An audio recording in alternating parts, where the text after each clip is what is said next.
Olá pessoal, tudo bem? Por aí está no ar o nosso Visão Geral de hoje pela Rede Família de Televisão. Visão Geral de segunda a sexta-feira. Olha, Visão Geral, uma visão diferente no seu dia a dia, sempre com entrevistados importantes, falando de assuntos interessantes. Meu amigo, nunca troque o que você mais quer na vida por aquilo que você mais quer no momento. Momentos passam, a vida continua. Vou conversar com a doutora Clara Toledo Corrêa, advogada especializada em propriedade industrial. Olha, marcas e patentes, prazer recebê-la, querida. Tudo bem? Tá aqui, tudo jóia. Que bom, já esteve aqui, né? Já sim, há um ano. Há um ano? Há um ano. Ah, não esqueceria esses olhos cor de mel, meio esverdeados que você tem. Doutora Clara Toledo Corrêa, advogada, especialista em propriedade industrial e intelectual, marcas e patentes e direito autoral. Especialização em propriedade intelectual e desenvolvimento pela OMPI, Organização Mundial da Propriedade Intelectual, e FGV, Fundação Getúlio Vargas. Pós-graduado em Gestão e Estratégia de Empresas pela Unicamp. Bom, primeiro, obrigado pela sua presença. Eu que agradeço. Viu? E nós vamos falar, existe ainda o Instituto Nacional de Propriedade Industrial, né? Opa, necessário. Não, mas não mudou a nomenclatura? É a mesma coisa? Não, continua sendo a mesma nomenclatura. Isso aí, olha, há muito tempo, quando eu trabalhava numa empresa e a minha vida toda fui vendedor, né? Hoje continuo vendendo, só que estou vendendo um pouquinho mais de imagem, né? Mas existia um livro que tinha o cadastro das marcas existentes no mercado. Quando você tem uma marca, você, por exemplo, abre uma empresa, embora você tenha colocado aquela marca, você pode perder o direito de usá-la caso você não tenha feito o registro dela? Sim, você corre esse risco, né? Embora você abra uma empresa com nome fantasia e que tenha na razão social dela um nome empresarial, a marca é uma figura completamente diferente dessas outras duas. Primeiro que a marca ela é protegida de forma nacional, já o nome da empresa e o título do estabelecimento só de forma regional, ou seja, só no estado. Como é que é? A marca, digamos a logomarca, o logotipo, sim, é abrangência nacional, nacional. Não internacional. Não nacional. Internacional. Agora, nacional. A razão social é estadual? É estadual. Nome fantasia estadual? Nome fantasia estadual. É tudo feito. O nome fantasia, né, e esse nome empresarial, ele é feito perante a junta comercial do estado. Perfeito, perfeito. Bom, nós vamos chegar lá. Deixa eu perguntar uma coisa para você aqui. Estamos na era do empreendedorismo? Olha, eu acho que assim, a gente empreende desde sempre, né? Mas uma coisa é empreender, outra coisa é se aventurar. A gente vê muito aventureiro por aí e pouco empreendedor de fato no seguinte sentido, pessoas que realmente buscam respaldo para ter consolidado um negócio. Assim, de uma maneira genérica, buscar respaldo, mas assim, de uma maneira mais efetiva, mais eficaz. Eu, por exemplo, quero empreender. O que eu devo fazer? Bom, é importante primeiro você ver a questão das licenças. É importante você ver o contrato social da sua empresa, o contrato com os seus sócios e funcionários, bem como a questão do registro de marcas e de patentes também. E que é algo que às vezes o empresário fala assim, olha, eu inventei algo genial que vai revolucionar o mundo e já coloquei para vender, como é que eu faço para proteger? Agora você não faz mais nada para proteger, porque você perdeu o direito dessa proteção. Mas se você tivesse feito o registro antes, você teria proteção sobre... Muito bem. Você sabe que logo que saiu o smartphone, logo no comecinho, eu já tinha criado um aplicativo, que era espelho, para mulher. Porque a mulher, ela pegava, dava uma arrumadinha no batom e tal, não sei o quê. Hoje... Então, vamos supor que de repente eu tivesse criado um aplicativo com a função espelho no celular. Eu teria que fazer um registro desse aplicativo? A questão do aplicativo ela é um pouquinho diferente da patente de invenção ou do modelo de utilidade, porque um aplicativo ele é um software. E o software ele é protegido pela lei de direito autoral e não pela lei de propriedade industrial. Perfeito. São coisas diferentes, mas que sim, seria interessante ter esse processo, esse registro de direito autoral realizado. E por mais que seja direito autoral, é feito pelo Instituto Nacional da Propriedade Industrial. Também. Também, porque na verdade a questão do software, ele é considerado de natureza híbrida, ou seja, ele é um direito autoral, mas que também é aplicado de forma industrial. Ao contrário de um livro, de uma fotografia, que aí é só direito autoral puro e simples. Tá. Normalmente, doutora, abre-se muita empresa, mas fecha-se muita empresa também. Sim, é normal, né? Na verdade, Tem é normal. Tem um tempo de vida, assim, quem empreende sem estar calcado exatamente, alicerçado, tem um tempo de vida útil? Depende do tipo de empresa, né? Empresas mais tradicionais, até 3 anos. A gente vê agora as famosas startups, que muitas vezes em 6 meses, em 1 ano, já cessam porque não foi para frente, mas é da própria natureza da startup. Então, assim, é uma pessoa que já está... O empresário, um fundador de uma startup, ele já vem com essa mentalidade que se ele souber que ele não fizer caminhar muito rápido a empresa, ela vai ser logo aniquilada. É porque ela vive em função de tecnologia, né? Sim. Então as coisas estão rapidamente. E Muito outra coisa, rápido. quem parte para startup, por exemplo, normalmente é uma pessoa mais abastada financeiramente para bancar o projeto, tem a ideia e larga tudo aí a outras empresas que fazem, né? Não necessariamente. Tem muita gente que, na verdade, vai buscar investidores. Os investidores no Brasil, eles não são muitos, mas existem o que a gente chama de players dentro disso. E às vezes você busca também uma parceria, né? O fundador Não, sim, de mas esses startup. parceiros normalmente são as pessoas que só colocam o dinheiro. É como se Sim. fosse uma ação, como se fosse um mercado financeiro, coloca, Sim. vamos aguardar, porque normalmente eles não têm expertise para fazer isso. Não, o que pode acontecer é você ter um sócio dentro da sua área também. Com expertise e tudo, Com né? expertise. Exatamente. Mas se não tiver um contrato bem amarrado, se não tiver tudo estipulado desde o comecinho, pode dar problema. E pode dar, assim, problema que você fica, às vezes, com um sócio que você não quer mais. E ele também não quer sair porque ele quer dar o tempo para recuperar o dinheiro e ter o lucro. E aí você fica com uma pessoa que acaba empacando o seu negócio, né? Vamos imaginar uma coisa simples. Eu monto uma empresa para fabricar caneta, essa caneta aqui, por exemplo, e dou o nome de Vermelhinha. Eu fabrico caneta vermelhinha e põe para vender vermelhinha. Aí você, de repente, monta uma empresa para fabricar caneta vermelhinha, vai ao Instituto Nacional de Propriedade Industrial, faz o registro e eu sou obrigado a parar, embora eu tivesse tido antes o trabalho iniciado primeiro que você? Olha, pela regra, isso pode se aplicar, mas existem formas da gente demonstrar que você usava de boa fé e com anterioridade essa marca, esse sinal que assinalava. Entendi. Corre o risco? Corre. Vale a pena correr esse risco no seu negócio? Porque imagina, você tem um produto que você identifica como uma marca, o mercado consumidor inteiro conhece, e aí do nada você vai ter que mudar a sua marca porque você não tem a marca registrada. Então, a anterioridade é prova cabal e ela pode definir o rumo de um processo, por exemplo? Pode sim definir um rumo do processo, mas assim, não é 100% de chance que você vai lograr êxito nesse processo. Agora, por exemplo, a caneta que eu estou fabricando, a vermelhinha, se eu quiser registrá-la, eu posso fazer sozinho ou eu preciso de um auxílio de um advogado? Como é que é? É possível, sim, fazer sozinho. Lógico que é sempre mais indicado ter o auxílio de um especialista, um advogado que vai falar para você, olha, tem que ver exatamente qual que vai ser a classe marcária que essa caneta vai ser registrada. É importante registrar a caneta, a marca, como um produto e como um serviço. Quais são os outros objetos que abrangem e as outras atividades que abrangem também essa expressão, essa marca.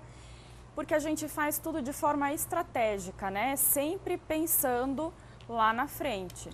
E é demorado esse processo? O processo hoje, ele está bem mais célere do que ele era, tá? Eu já vi marcas sendo registradas, concedidas e deferidas em um período de 1 ano. De 1 a 3 anos, tudo vai depender do processo administrativo dentro do Instituto Nacional da Propriedade Industrial. Entendo. Mas é bem mais célere. Agora, a partir do momento, porque é o seguinte, eu como atuo no futebol também, muitas vezes, no futebol tem o BID, que é o boletim diário, né, de informação diária da CBF, por exemplo, que o determinado jogador apareceu com o nome no BID, teoricamente ele pode jogar. Mas muitas vezes aquele jogador apareceu, mas não podia, porque tinha isso, tinha aquilo, tá? Enfim, eles arrumam um caminho lá para colocar alguns obstáculos.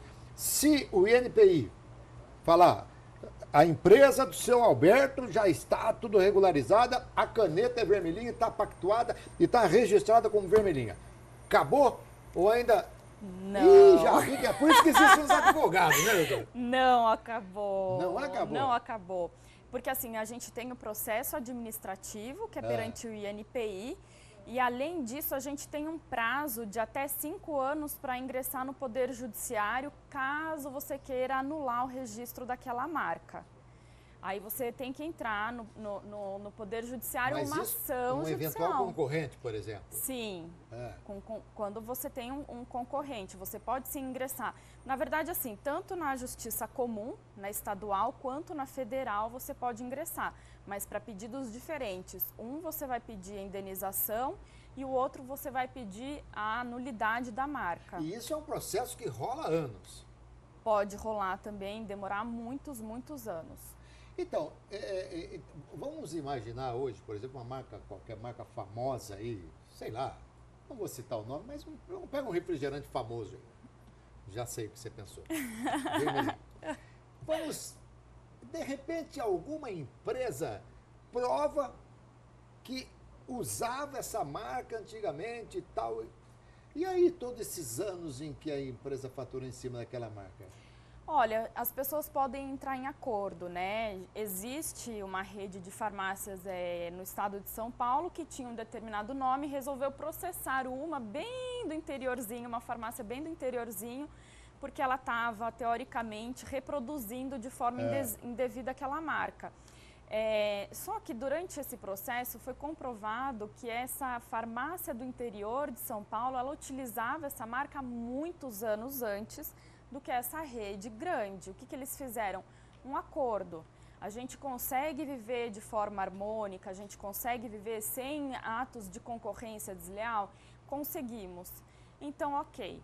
É muito importante a gente ter em mente que o advogado ele não serve só para brigar, né? Ele serve também para fazer conciliar, lógico, né? lógico.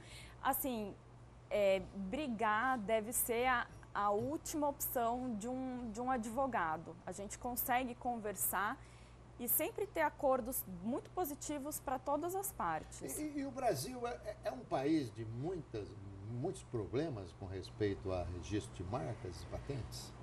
Qual que é a diferença de marca e patente? Bom, a diferença de marca é que marca é um sinal destinado para assinalar um produto ou um serviço. É como se fosse a sua identidade. É a marca, é a forma como você se apresenta para o mercado consumidor. Tá. A patente, ela é um objeto ou um processo em que você inventou algo novo ou melhorou algo que já existe. E pode ser que dentro de uma patente exista uma marca também. Então, assim, são coisas distintas. Um é um objeto que foi inventado, o outro é a forma como aquele objeto é identificado e a forma como você se identifica. Existem problemas? Existem, principalmente de concorrência desleal, que é quando você imita ou reproduz a marca de uma pessoa que tem registrada. Tá. O registro é feito onde? No cartório de registro de marcas e patentes? No Instituto Nacional da Propriedade Industrial. Não tem nenhum cartório? Não. Tá. Muito bem. Deixa eu colocar uma situação, eu adoro colocar situações aqui para deixar os advogados pensarem um pouquinho.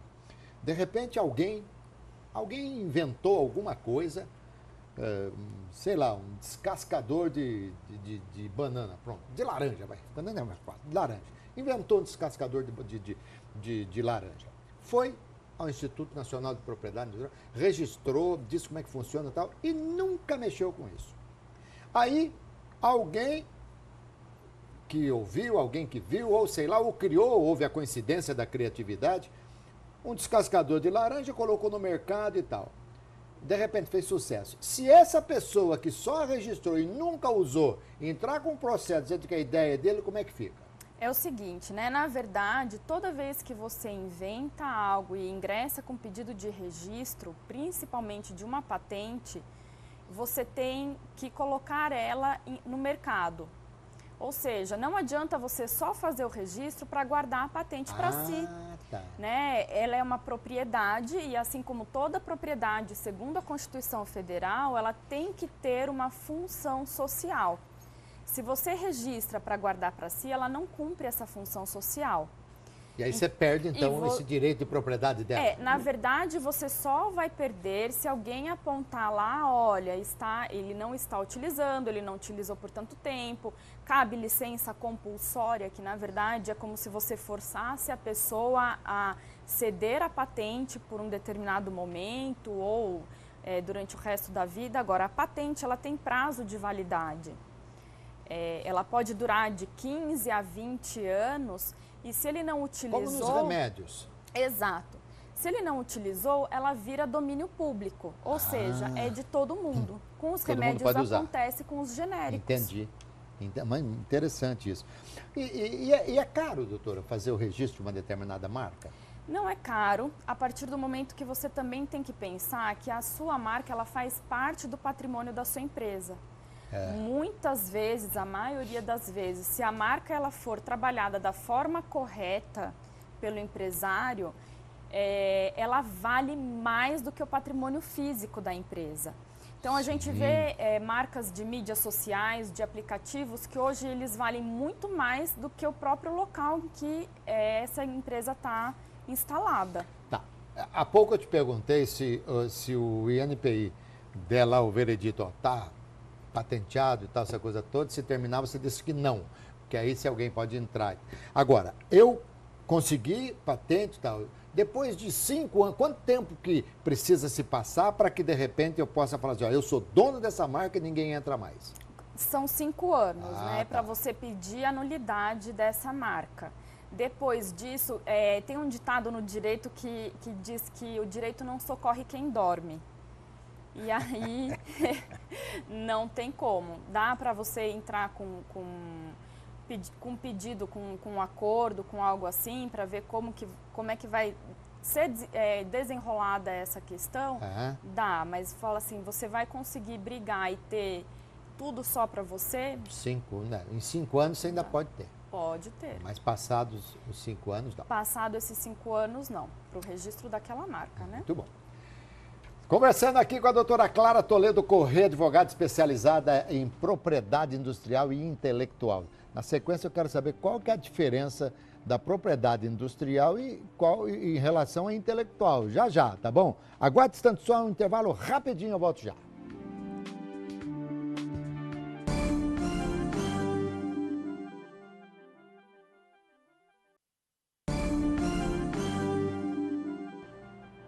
Doutora Clara Toledo Corrêa, minha entrevistada hoje aqui no Visão Geral. Como eu deixei a pergunta no final do primeiro bloco, qual a diferença de propriedade industrial e propriedade intelectual? Na verdade, marcas, patentes e direito autoral, eles são sim propriedades intelectuais porque eles provêm do intelecto humano. Só que uma é passível de aplicação industrial, as marcas, as patentes, os desenhos industriais, e a outra ela não visa exatamente essa aplicação industrial, que são as obras de arte, que são os livros, as fotografias.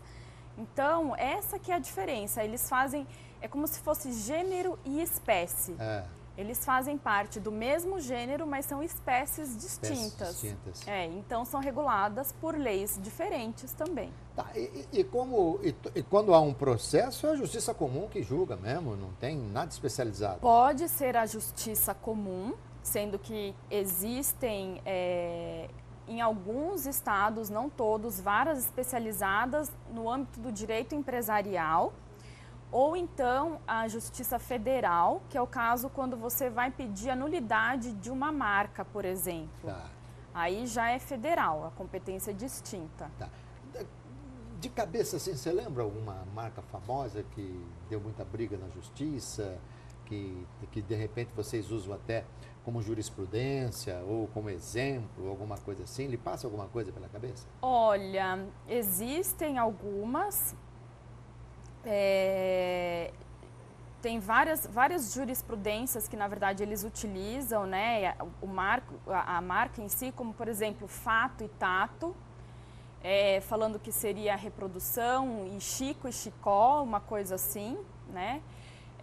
Que eu lembro assim, são jurisprudências que eu lembro, inclusive, o desenho do processo. Que ótimo que você colocou isso aí. Deixa eu te perguntar.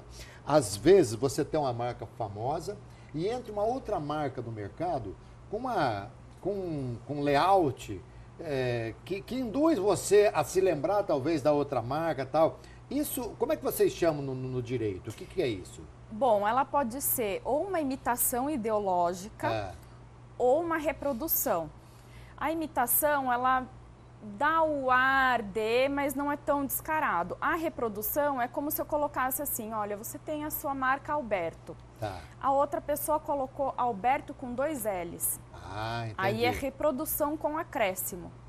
A imitação, eu não preciso colocar Alberto, posso colocar Roberto. Está reproduzindo? Não, está imitando. A doutrina brasileira, ela não utiliza tanto, né? A gente tem na doutrina estrangeira o que eles chamam de look and feel, olhar e sentir. Existem marcas, muitas marcas que não têm a mesma expressão, mas quando você bate o olho, você, nossa, me lembra aquela marca. Entendi. Agora, uma outra coisa. Por exemplo, eu tenho uma empresa que chama Alberto Construções. Aí alguém pode colocar qualquer outro Alberto Brinquedos. Não tem nada a ver, porque Pode. Isso aí é no âmbito, inclusive, estadual. Na verdade, é o seguinte, né? As marcas, elas são todas protegidas no âmbito nacional. As empresas, os nomes empresariais em estados, mas o que ocorre? A marca, ela serve para assinalar e distinguir um determinado produto e serviço que está inserido num determinado mercado. Se o seu mercado, o mercado da outra pessoa não é conflitante, não tem motivo para a marca... É o CNIS que eles falam?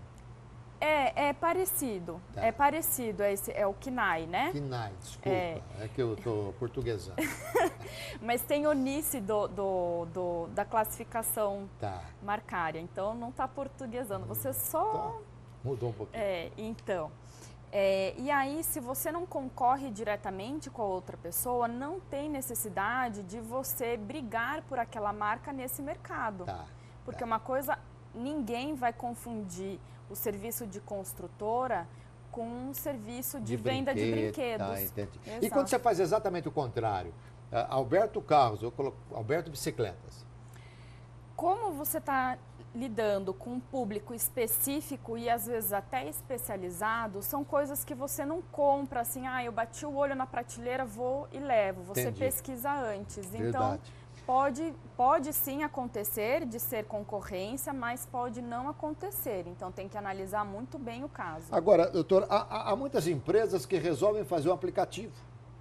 Eu tenho uma empresa, vou fazer um aplicativo para facilitar para o meu cliente e tal. É simples assim? Contrata um web design e tal, fazer, ou isso é regido também por determinadas leis, você precisa tomar muito cuidado ou não? Tem que tomar cuidado no seguinte sentido, a gente tem que ver se você foi contratado para fazer esse serviço ou se você é um funcionário regido pela CLT. O funcionário, e aí você vai ter que ver também o que você combinou com a pessoa. Eu vou pagar pelo serviço e você vai me entregar, pronto, é isso.